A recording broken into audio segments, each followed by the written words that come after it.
দশম শ্রেণীর সকল ছাত্রছাত্রীদের প্রোগ্রেস টিউটোরিয়াল ইউটিউব চ্যানেল এবং ফেসবুক পেজে স্বাগত।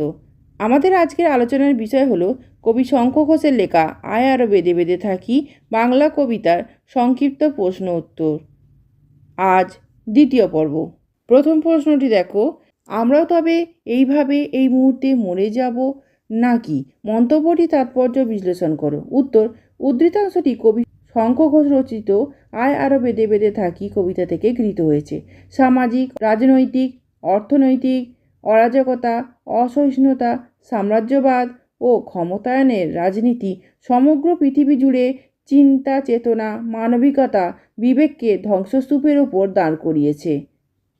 যেখানে সর্বগ্রাসী বিকৃত আদর্শবোধ হত্যালীলা ও ধ্বংসের খেলায় মেতে উঠেছে, সাধারণ মানুষ, শিশু কিংবা জনপদ কোনো কিছুই এই মারণলীলা থেকে রেহাই পাচ্ছে না।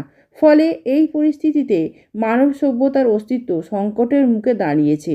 এই কারণেই কবি উদ্ধৃত পংক্তিটিতে বলতে চেয়েছেন, তবে আমরাও হয়তো নিষ্পাপ শিশুদের মতোই এই ক্ষমতালোভী অমানসিক শক্তির কাছে অসহায় আত্মসমর্পণ করে চিহ্নিত হয়ে যাব।